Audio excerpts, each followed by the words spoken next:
नमस्कार और स्वागत है आप सभी का गौरव प्रणव इस चैनल पर। इस बार हम जिस नॉवेल के बारे में बात करने वाले हैं वो है टारगेट अस्ताचहा बाय वसंत वसंत लिमये। ये नॉवेल मराठी में है लेकिन उनकी जो प्रीवियस नॉवेल थी विश्वस्त, वो नॉवेल हिंदी में अवेलेबल है। वो लास्ट ईयर ही हिंदी में पब्लिश हो चुकी है। तो अगर आप उनकी लेखनी का अनुभव लेना चाहते हो तो आप विश्वस्त ये नॉवेल पढ़ सकते हो हिंदी में। वरना लॉग ग्रिफिन, विश्वस्त और अब टारगेट अस्ताचहा और कैंप फायर, ये ऐसी उनकी नॉवेल्स हैं जो मराठी में अवेलेबल है और मराठी में वो काफ़ी जाने-माने हस्ती और जाने-माने लेखक अब बन चुके हैं। अ, अगर वसंत वसंत लिमये इनके राइटिंग स्किल की या फिर इनके राइटिंग टेक्निक्स की अगर हम बात करना चाहें ना, तो उनकी राइटिंग टेक्निक्स काफ़ी इंग्लिश ड्रामा थ्रिलर जैसी है। तो अगर आप ड्रामा, सस्पेंस, थ्रिलर्स और फ़ास्ट एक्शन नॉवेल्स पढ़ने में यकीन रखते हैं या फिर आपको वैसी नॉवेल्स पढ़ने में बहुत मज़ा आता है, तो आपको ये नॉवेल ज़रूर पसंद आएगी। अगर आपको drama, chase, cop chase, villain chase, एक एक कैरेक्टर जो हमेशा जाने-अनजाने में या फिर एक इनोसेंट कैरेक्टर जो जाने-अनजाने में एक स्टोरी में एंटर करता है और स्टोरी के एंड में वो एक मैच्योर कैरेक्टर बन के उभरता है। ऐसी ऐसी कहानी आपको अगर पढ़ना पसंद है ना, तो आपको ये नॉवेल ज़रूर पसंद आएगी। उनकी राइटिंग स्टाइल बहुत पसंद आएगी। आपने द डे ऑफ जैकल पढ़ी है क्या? या फिर क्या आपने उसकी मूवी देखी है? क्या आपको ऐसी नॉवेल्स पसंद है जिसमें कुछ प्लान बन रहा होता है, कुछ होने वाला होता है और वो रोकने के लिए कुछ प्रयास चल रहे हैं। ऐसी अगर आपको नॉवेल्स पसंद है तो आपको टारगेट अस्ताद शाह ज़रूर पसंद आएगी। क्योंकि ये नॉवेल एक असैसिनेशन के बारे में है। देयर वाज़ अ कॉन्स्पिरेसी इन 2019 कि जब 2019 के इलेक्शन चल रहे थे तब एक ऐसी कॉन्स्पिरेसी सुनाई दी थी मुझे भी कि पीएम पर एक असैसिनेशन प्लान होने वाला है या फिर हो चुका है और वो फेल हो गया था। लेकिन उसके बारे में कुछ बाद में सुनाई नहीं दिया बिकॉज़ ऑफ़ कोर्स वो एक कॉन्स्पिरेसी थी। उस कॉन्स्पिरेसी पर बेस्ड ये नॉवेल है और अब मैंने तो आपको उसकी थीम लाइन ही बता दी कि वो है क्या। लेकिन वो कॉन्स्पिरेसी क्या है, फिर वो प्लान कैसे की गई या फिर उस पर क्या हुआ था। ये सारा फ़िक्शन जो वसंत वसंत लिमये जी ने लिखा है वो काबिल-ए-तारीफ़ है और लाजवाब है। आपको ये पढ़ने में बहुत मज़ा आएगा। ये बहुत शुरुआत से उस कहानी की इस नॉवल में रचना बताई गई है और कहाँ से प्लान हुआ, कहाँ से किसी को खबर नहीं थी लेकिन अचानक कैसे खबर हो गई किसी को और फिर उस पर आगे क्या प्लान्स हुए हैं। उसमें एक कैरेक्टर है वो कबीर कैसे इन्वॉल्व होता है इस सारी चीज़ों में, कबीर का खुद का स्टैंड कैसा है, उसकी बैकग्राउंड कैसी है और अब गैम्बो का इन्वॉल्वमेंट कैसा रहा है, उसका देश प्रेम कैसा है, शनाया कैसे इन्वॉल्व हो जाती है इन सारी चीज़ों में और ये गप्टी कौन है? ये सारे नाम हैं इस नॉवल में जो कैरेक्टर्स प्रेज़ेंट है उनके, काफ़ी से उनके पेट नेम्स हैं। असली नाम भी नहीं है उनके लेकिन अ, इन्हीं नामों से वो कैरेक्टर आगे जर्नी करते हैं इस पूरी नॉवल में। इस उनकी खुद की एक जर्नी है। हर हर कैरेक्टर की हमेशा एक जर्नी होती है, तो वो कैरेक्टर्स की जर्नी कैसे बताई गई है और ये कैरेक्टर्स जब एक साथ मिलते हैं, तो अलग ही लेवल की बातें हो रही है भाई साहब। मतलब अपने को समझ में भी नहीं आता है कि अच्छा ऐसा सब कुछ होता भी है, ये हमें पता भी नहीं है, लेकिन उस लेवल तक लोग जा चुके हैं और इन सब का एक्सरसाइज़ करने के लिए होमवर्क भी जो राइटर ने किया है, वो काबिल-ए-तारीफ़ है। इसमें कोई शक नहीं कि वो होमवर्क बहुत बेहतरीन था क्योंकि उसके बिना एक ऐसी नॉवल, एक ऐसे टॉपिक पर फ़िक्शन नॉवल लाना और वो इतनी फ़ेमस हो जाना, ये साधारण बात नहीं है।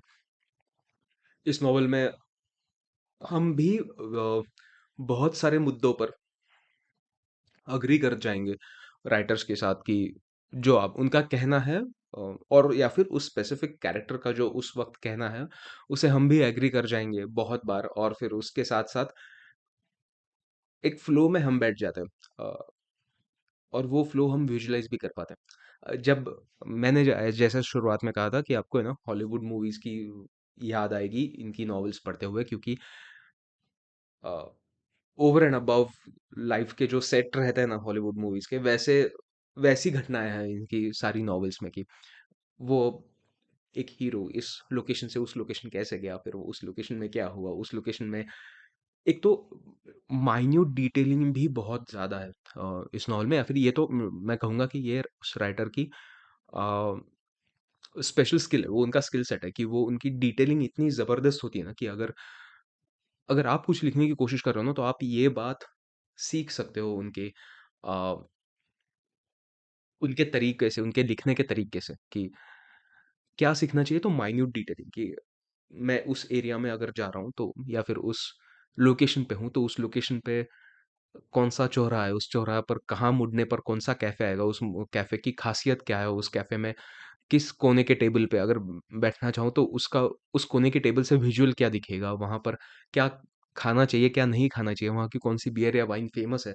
वहाँ से जाने के बाद उस लोकेशन की या फिर उस जगह की, उस शहर की क्या ख़ास बात रही थी, उस शहर की हिस्ट्री क्या है, और फिर अब वो कैरेक्टर इस शहर के उस कैफ़े में, उस चौराहे से राइट लेने के बाद आगे मुड़ता है, जाता है, वहाँ पर बैठता है, वहाँ से बातें होती हैं और फिर आगे वहाँ से कहानी बढ़ती है। तो ये जो डिटेलिंग है ना, जितनी ज़्यादा डिटेलिंग है इनकी नॉवल में, उतना ज़्यादा आप विजुअलाइज़ कर देते हो।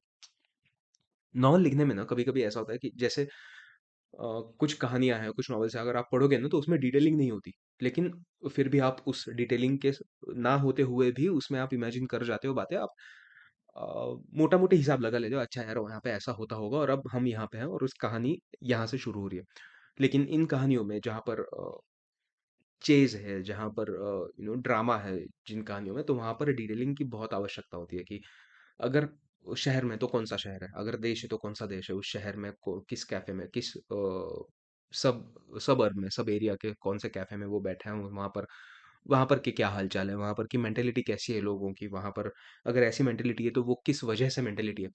ये सब जितना आप डेकोरेटिवली बता पाओगे, उतना इस ऐसी नॉवेल्स का इम्पैक्ट बहुत ज़्यादा बैठता है। तो ये जो ख़ास बात मुझे लगी है स्पेसिफ़िकली, तो ये सिर्फ़ ख़ास बात लगी नहीं, लेकिन ये ख़ास बात सीखने लायक है। अगर आप परस्यू कर रहे हो राइटिंग स्किल्स को अपनी, तो आप ये बात उनसे सीख सकते हो, आप ये नॉवल पढ़ सकते हो। मराठी में है ऑफ़ कोर्स। जैसा मैंने पहले कहा कि विश्वस्त ये एक नॉवल है उनकी जो हिंदी में पब्लिश हो चुकी है, तो अगर आप हिंदी में अनुभव लेना चाहते हो उनकी लेखनी का, तो आप विश्वस्त ले सकते हो। मैं ऑफ़ कोर्स सारी डिस्क्रिप्शन में सारी लिंक्स दे दूँगा मैं उनकी नॉवेल्स की, कि कौन-सी नॉवल कहाँ पर अवेलेबल है ऑफ़ कोर्स। बट ये अद्भुत अनुभव रहा है मेरे लिए ये पढ़ना और ये समझना। और एक एक ख़ास बात है, क्योंकि ये मेरी इनकी तीसरी नॉवल है जो मैं इनकी पढ़ चुका हूँ, तो ये टाइमलाइन से आपको खींचते चले जाते हैं आखिरी तक। आप ऐसा नहीं होता कि आप बीच में कन्फ्यूज़ हो रहे हो तो ये कहाँ हुआ, ये कब हुआ? 19 अप्रैल सुबह 3 बजे, 19 अप्रैल दोपहर 7 बजे, यहाँ पर लोकेशन ये है, यहाँ पर ये हुआ, फिर 30 अप्रैल ये हुआ। ये जो चैप्टर्स के चैप्टर्स भी नहीं है, जो क्या बोलते हैं हम उसे, सब चैप्टर्स बोलते हैं, कि हर बार ये वक़्त था, इतने बज चुके थे, ये जगह थी, ये हुआ, अब यहाँ पे नया दिन है, ये इतने बज चुके हैं, ये एरिया है और ऐसा हो रहा है। क्योंकि ऑफ कोर्स एक डेडलाइन हमेशा उनकी स्टोरीज़ में एक डेडलाइन होती है, कि स्टोरी जब शुरू होती है कि हमें लगता है इस वक़्त ऐसा होने वाला है। तो अब अगर ऐसा होने वाला है, तो अब हम यहाँ पे हैं, हमें इतना जान पड़ चुका है, हम यहाँ पे, हमारा एक्शन प्लान ये है, हम यहाँ पे हम ये चीज़ कर रहे हैं और अब ये वक़्त आ चुका है, अब क्या हो रहा है? तो ये जो कांस्टेंट थ्रेडिंग है ना, कि खींचे चले जाते हैं हम कि अच्छा यहाँ पर अब ये है, अब ये है, अब ये हो रहा है, हो रहा है, हो रहा है, अब हम अब क्या होगा, अब क्या होगा, अब कहाँ पे है वो, अब लीड कहाँ पे, अब विलन कहाँ पे, अब कहाँ पे हो रहा है। तो ये जो सारी उत्सुकता आपकी अ, एक डायरेक्शन में वो आपकी उत्सुकता खींच लाते हैं ना, ये बहुत विशेषता मुझे लगती है उनके लेखनी की, उनके राइटिंग स्किल की। तो इन सारी वजहों से अब वजह गिनने जाऊँ तो एक तो स्टोरी बहुत गज़ब है, फ़िक्शन है फिर भी कंट्रोवर्शियल, और कंट्रोवर्शियल नहीं बोल सकते हम उसे, एक्चुअली कॉन्स्पिरेसी थ्योरी पर बेस्ड है। और तीसरा वजह कहा जाए तो उनकी राइटिंग स्किल्स बेहतरीन हैं। चौथी बात अगर बोली जाए तो आप विजुअलाइज़ कर पाओगे उस स्टोरी को, अगर आपको है ना शो ऑफ भी करना है ना कई बातों का, कि अरे नहीं मैं उस एरिया में जा चुका हूँ, वहाँ पे ये अच्छा मिलता है। अगर आपको वो भी करना है ना, आप सिर्फ़ ये किताब पढ़ लो और आपके पास आधी से ज़्यादा बातें रहेंगी कि शो ऑफ करने के लिए भी। तो ये 5वां रीज़न हो गया। कुछ बेसिक अंडरस्टैंडिंग क्लियर करने के लिए अगर आप कुछ करना चाहते हो, तो ये एक छठा रीज़न हो गया कि इंडियन पॉलिटिक्स में ही क्या हो रहा है, क्यों हो रहा है और कौन-सी पार्टी का क्या विज़न है, ऐसा भी अगर आप सिर्फ़ देखना चाहो ना, तो ये एक छठा रीज़न हो गया। सातवाँ रीज़न इस किताब को पढ़ने का ये होगा कि आपको मज़ा बहुत आएगा। और आठवाँ रीज़न ये है कि ये स्क्रिप्ट हॉलीवुड मूवी की स्क्रिप्ट है और उनकी हर एक किताब ऐसी होती है, तो आपको अगर मूवीज़ बिना देखे और खुद का विजुअलाइज़ेशन बढ़ाने के लिए भी एक स्टोरी चाहिए ना, तो आप ये किताब ज़रूर ले सकते हो। तो ऐसे कुल 7-8 रीज़न्स हैं कि जिसकी वज़ह से आप ये किताब ले सकते हैं। मैं चाहूँगा कि आप ये किताब पढ़ें। अगर आप मराठी नहीं जानते तो मैं चाहूँगा आप विश्वस्त पढ़ें जो उनकी हिंदी में आ चुकी हैं और आप हमें बताएँ कि आपको ये किताबें, उनकी स्टोरीज़ कैसे लगी।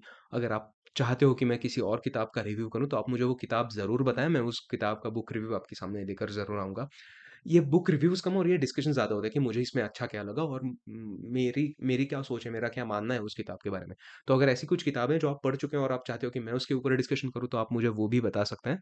और ऐसे ही हम हर मंगलवार मिलते रहेंगे, कुछ नई कहानियों के साथ, कुछ नई किताबों के साथ और कुछ नए ख़्यालों के साथ। तब तक के लिए अलविदा।